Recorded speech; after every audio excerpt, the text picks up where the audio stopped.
Bienvenidos, hermanos, a un episodio nuevo de Tierra Buena para el Día del Señor. Aquí reflexionando, abonando la tierra.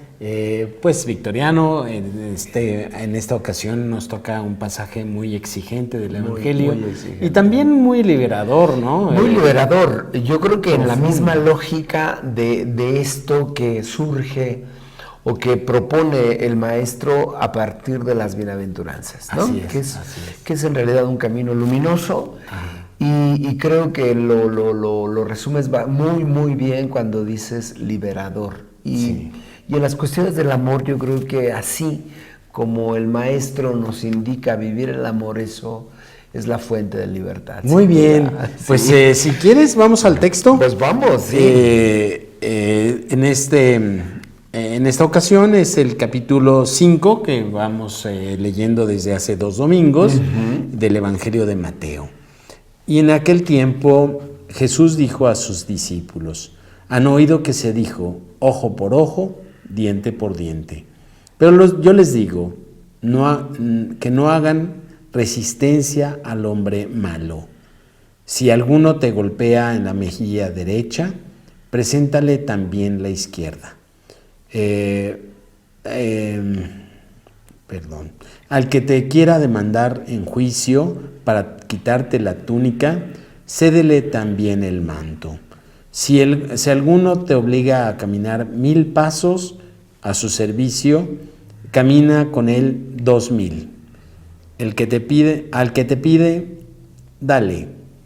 Al que te quiere que le prestes, no le vuelvas la espalda. Han oído que se dijo, ama a tu prójimo y odia a tu enemigo. Yo en cambio les digo, amen a sus enemigos, hagan el bien a los que los odian, rueguen por los que los persiguen y calumnian, para que sean hijos de su Padre Celestial, que hace salir su sol sobre buenos y malos, y manda la lluvia sobre justos e injustos. Porque si ustedes aman a los que los aman, ¿qué recompensa merecen? ¿No hacen eso mismo los publicanos? Y si saludan tan solo a sus hermanos, ¿qué hacen de extraordinario? ¿No hacen eso mismo los paganos? Si ustedes pues sean perfectos como su Padre Celestial es perfecto. Perfecto. Bien. Y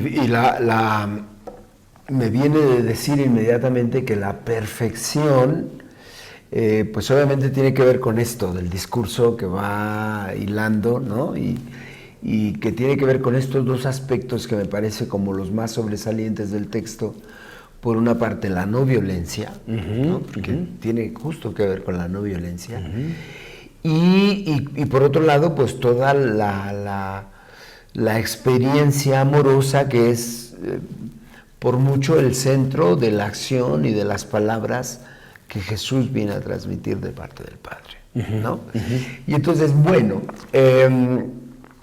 la cuestión de la violencia, pues es una situación muy difícil. En el Antiguo Testamento, la ley famosa del talión, ¿no? Era como pues una ley justa que retribuía o pagaba en su proporción. En proporción. Y ya era una ley muy interesante en el sentido de incluso misericordiosa. Es decir, cuando a ti te hacen algo, pues el primer impulso es hacer por lo menos lo doble. Por lo menos. O matar. Entonces, me parece con mucha sabiduría, en muchos sentidos la ley del Antiguo Testamento tiene formas que son pues muy avanzadas para la época. Sí. ¿No? Muy avanzadas. Sí. Si pensamos que eran como cavernícolas salidos de las cuevas, como la ley del talión fue una superación de la violencia. Es una superación impresionante porque es bueno, te hizo algo que pague de acuerdo, tal cual, ¿no? Sí. Por eso la enunciación es ojo por ojo, diente por diente. porque no más, porque el impulso de la venganza es de tal magnitud que quieres acabar con la persona que ha de alguna manera invadido tus espacios, ¿no? Ya en algún video habíamos definido justo la violencia como este avasallamiento de los espacios del otro, pues por el hecho de que yo pienso que son míos. Entonces puedo pasar los límites del otro sin que impunemente, pues, sí, ¿no? Sí. Y entonces el primer movimiento, el primer impulso es la venganza. Sí. ¿No? Y bueno, ¿quién no ha sentido deseos de venganza ante esas cosas que nos hacen, que sufrimos, ¿no? Y cuánto quisiéramos no pagar si hemos nosotros mismos transgredido o nosotros mismos hemos usado violencia contra las personas. Entonces, la propuesta de Jesús pues va hacia la no violencia. Siempre me impacta mucho esta idea de Jesús que propone que se planta en la no violencia. Porque toda su actitud, todas sus palabras son a abrir espacios. Y lo que pasa con la venganza, con el me hiciste, te hago, es que es un cuento de no acabar. Es como los pleitos en Palestina, ¿no? Entre los judíos y los árabes, pues nunca se va a acabar. Sí. Yo te hago, tú me haces, yo te hago, tú me haces, tú me haces, yo te hago, y ahí están, ¿no? Esas círculos demoníacos. Círculos demoníacos. Círculos viciosos demoníacos. Que no tienen solución, están reproduciéndose una y otra y otra y otra. Y este modo de funcionar en la sociedad, pues es perverso y está muy, muy bien instalado y es perverso, ¿no? Porque es, me haces, te hago, me haces. Y es una lógica de sin descanso, sin descanso. Podríamos decir que la lógica de la ley del talión es interrumpir el ciclo de la violencia. Sí. Pero no lo revierte. No lo revierte, efectivamente. Lo que puede revertir, entonces, es la acción bondadosa.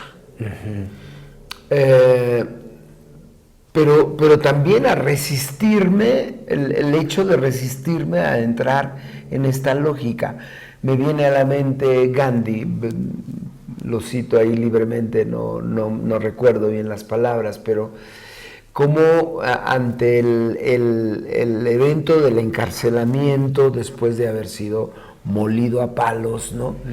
Él reflexiona y dice, pero este espacio de renunciar a ejercer violencia, este acuerdo que hago de no hacer violencia es lo que me hace libre, ¿no? Y pues es justamente lo que hace el maestro, es decir, Jesús ya desde el principio se plantea desde una lógica no violenta. Podemos imaginar una sociedad que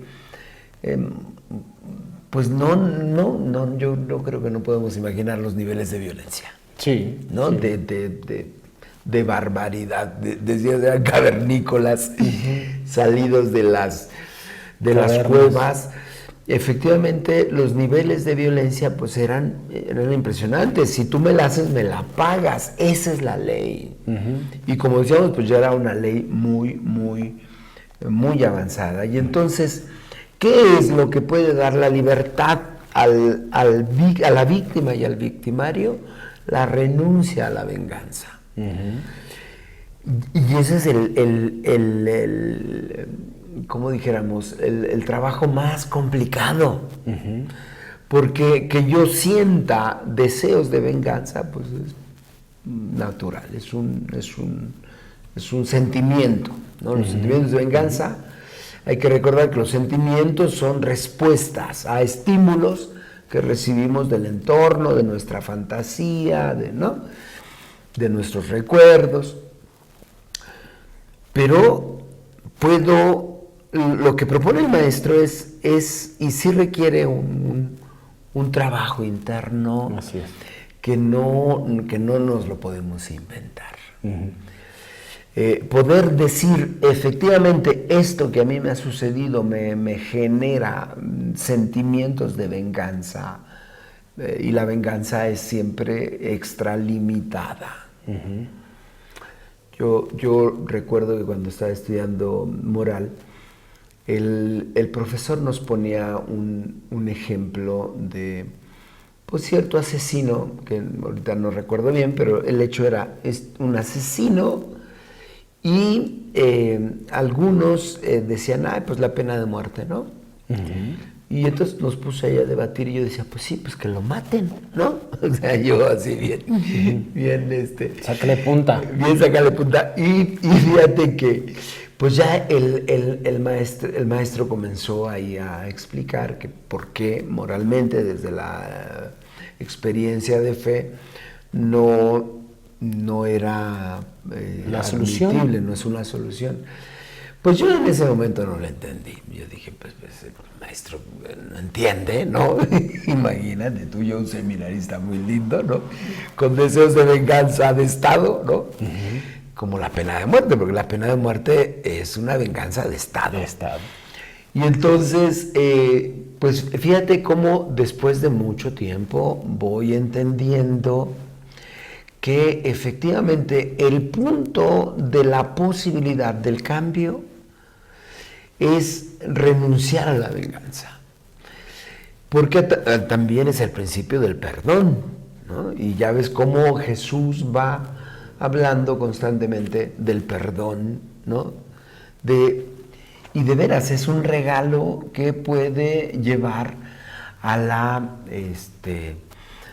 libertad. Yo me acuerdo mucho de una conferencia que nos dio un padre dominico en la vicaría, que decía que es lo correcto, ¿no? Que el ser humano hace un traspaso de vengador o de violento a sumiso, y que el sumiso se hace violento y somete. Y entonces es una víctima que se hace victimario, sí. Y por lo tanto la víctima nueva se hace victimario. Sí, y entonces es un modelo que se va reproduciendo. Y la única posibilidad es que la víctima perdone. Sí. La única solución a este dilema o a este ciclo de muerte es que la víctima perdone. ¿Cómo vamos a perdonar? Nos preguntamos todos, ¿cómo voy a perdonar esto que me hace daño, que me agredieron, que me robaron, que me mataron, que me quitaron? La víctima es la única que puede perdonar. El victimario no. El victimario va a ser victimario. Sí. Pero la víctima en el perdón interrumpe y revierte este ciclo. Revierte el ciclo. Y la experiencia, pues solamente cuando te animas un poquito a decir, quizás sí haya otro camino. Sí. ¿No? Sí. Porque lo que sucede con los ciclos de violencia, con el estar enganchados en el rencor o en el odio o en el ir cobando los deseos de venganza, es que no solamente es el recuerdo, sino que efectivamente se revive el daño, ¿no? Es un estar ahí encadenados una y otra vez, y entonces me dijo, y físicamente siento las consecuencias del daño sufrido. Sí. Y entonces es cuento de no acabar. Aunque efectivamente, como decía, se necesita pues un proceso que me lleve de manera gradual, de manera paulatina, a ir soltando las cosas que me hacen daño. A mí me hace mucho ruido, me da mucha luz, más que ruido, me da mucha luz esta frase de no hagan resistencia al hombre malo. Ajá. La resistencia es estoy aquí, no pasas sobre mí. No hacer resistencia es dejar pasar. Dejar pasar. Las cosas que nos hacen hay que dejarlas pasar. Porque si hacemos resistencia nos involucramos en este círculo demoníaco. Si las dejamos pasar, las perdonamos, esto nos va llevando a una libertad y a un revertir este ciclo y comenzar un ciclo de bien, de generosidad, ¿no? De perdón. Luego, yo oí hace muchísimo tiempo una explicación que me hace mucho sentido, ¿no? Este evangelio del Evangelio de Mateo dice que si te pegan en la mejilla derecha, le pongas la izquierda. Y yo me pregunto, ¿cómo le hace uno para que te golpeen en la mejilla izquierda? Derecha. Para golpearte en la mejilla de derecha no es así, porque si yo utilizo mi mano derecha, te golpeo en la izquierda. Y el Evangelio nos dice que si te golpean en la derecha, les pongas la izquierda. Entonces, para golpearte en la mejilla derecha, tengo que usar la mano menos fuerte. Y eso en el lenguaje o en la cultura árabe y semita y todo el Medio Oriente es un signo de denigración. Porque si yo te golpeo con la mano menos fuerte te estoy denigrando. Izquierda.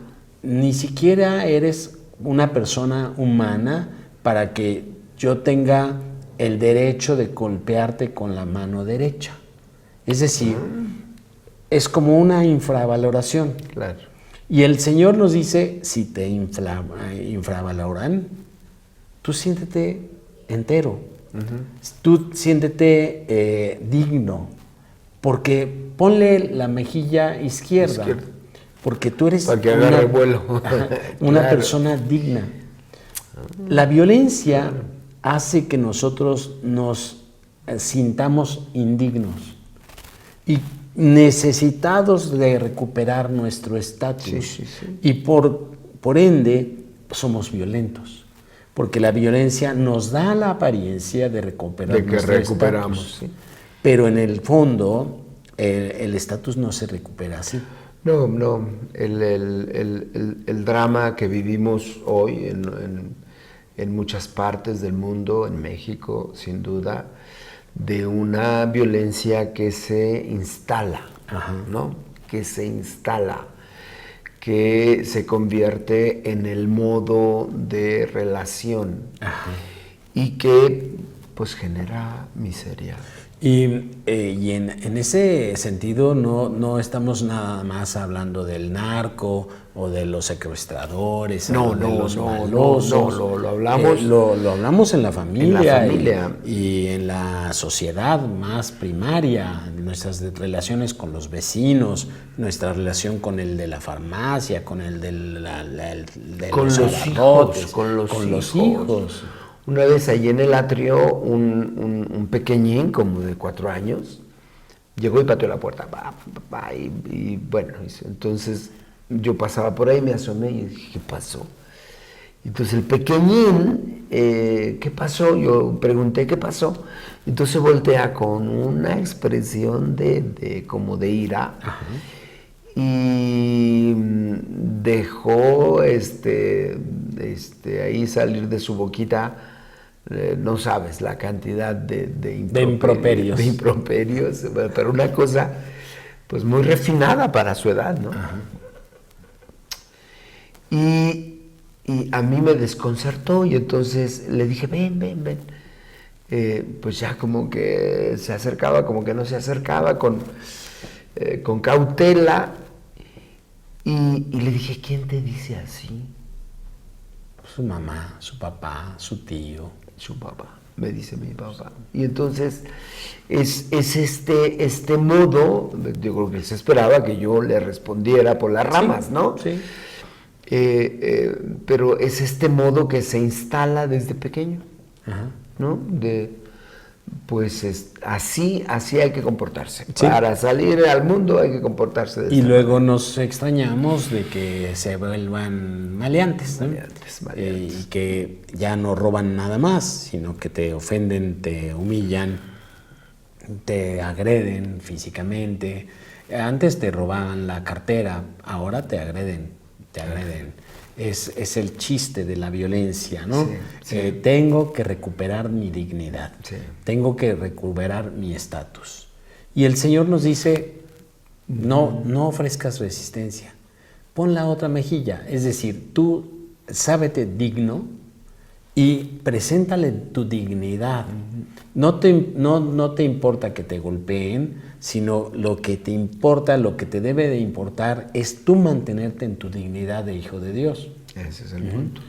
Y ahí es, por eso decía yo que se necesita, pues sí, un trabajo pues serio de ver qué me pasa a mí, porque fíjate que los de Gendes le llaman riesgo fatal. Creo que ya no le llaman, creo que le cambiaron el nombre, pero es este momento en el que yo siento que he perdido. Ajá. ¿No?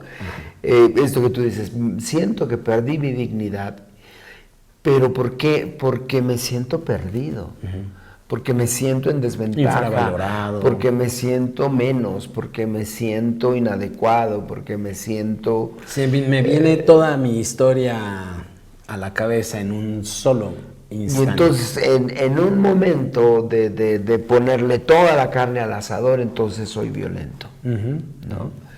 Y entonces, claro, ¿qué es lo que me da, ya desde el punto de vista de fe, qué es lo que me puede dar la certeza de mi propia valía, de mi propia dignidad, de quién soy a los ojos de Dios? ¿No? Solamente. Sí, entonces, el amor de Dios. El amor de Dios. El amor de Dios en ese sentido es terapéutico, es pacificador, nos deja vivir con plenitud, sanamente.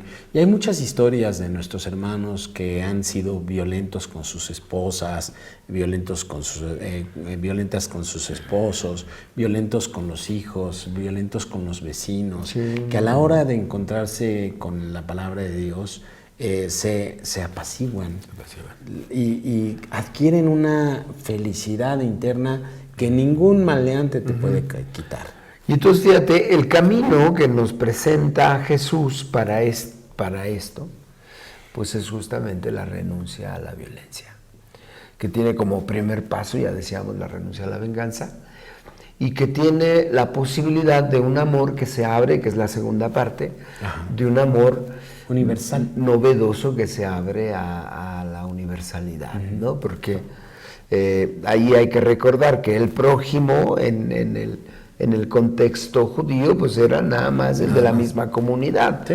Los cananeos, los seduceos, los filibusteros y demás. Bueno, no existían los filibusteros. Los filisteos. Los filisteos. No eran mi prójimo, ¿no? Y entonces, pues, con esos no. Pero Jesús abre el espacio porque con toda persona que tú te relaciones, puedes relacionarte desde otro lugar. Eventualmente puedes perder la vida. Sí, eventualmente. Pero tú eres libre. Sí. Y eso es justo lo que decía. Y si pierdes la vida, no pierdas la vida eterna. No pierdas la ganarás, dice. Y entonces, la experiencia del amor, que es un amor donde Jesús iguala algo que ya habíamos dicho alguna vez, no sé si en el Adviento, cómo Jesús quita del horizonte esta relación que puede ser engañosa con un Dios al que no vemos, dirá después San Juan, sino con el prójimo, es decir, el horizonte, la experiencia amorosa se vive de ida y de vuelta en el prójimo, y entonces el amor al prójimo, a toda persona con la que nos encontremos en el camino, ocupa el mismo lugar del amor a Dios. Más aún, es ahí donde se vive el amor a Dios, ¿no? Y entonces uno no puede andar o uno puede ya no andar en la paranoia o en el enojo constante de, es que dice, me dijo, no, pues Sí. no pierdas la paz. Sí. Sí. En esto consiste la perfección de Dios a la que estamos llamados. Cuando yo escuché esta frase de sean perfectos como su Padre Celestial y es perfecto, yo me dije, pues no, ya no. Ay de mí, estoy perdido. Me declaro fracasado, reprobado. Sí. Pero leyendo bien, la perfección de Dios a la que estamos llamados es el amor universal. El amor universal. Que hace salir el sol sobre buenos y malos y hace llover sobre justos e injustos. Que puede ser generoso, sí. Que puede ser compartido. Ajá. Y inclusive con la gente que no nos cae bien o la que consideramos pues no de nuestra familia, no de nuestros ambientes, no de nuestros criterios. Y entonces el amor universal es un trabajo que sí. Brota precisamente del sentirse amados por Dios. Yo les digo a mis feligreses mucho que la fuente del amor, y ya lo dije en este espacio alguna vez, la fuente del amor es Dios. La fuente del amor no es el prójimo, no es el esposo, no es la esposa, no son los hijos, no. Ni siquiera uno mismo. Este amor a uno mismo que cantan muchas personas, los filósofos y los psicólogos, este amor a uno mismo también es muy defectuoso porque depende de todo lo que nos dijeron en el pasado. Sí, de los parámetros en los que ya crecimos. Sí, entonces. Pero la medida es más allá. La fuente del amor es Dios, el amor de Dios. Y entonces, desde el amor de Dios, nosotros podemos reaccionar como reacciona Dios, aprender cómo reacciona Dios, y en ese sentido es una perfección. Una perfección. Para nosotros. Y ese es pues me parece a mí el núcleo de la vida cristiana, ¿no? De cómo sí. Vamos creciendo, haciéndonos más libres, haciéndonos más perfectos como el Padre Celestial es perfecto, ¿no? Pues muy bien. Qué interesante, qué luces nos das. Pues el Evangelio. Muchas gracias. Bueno, pues aquí estamos, seguimos abonando. Perfecto. Bendiciones.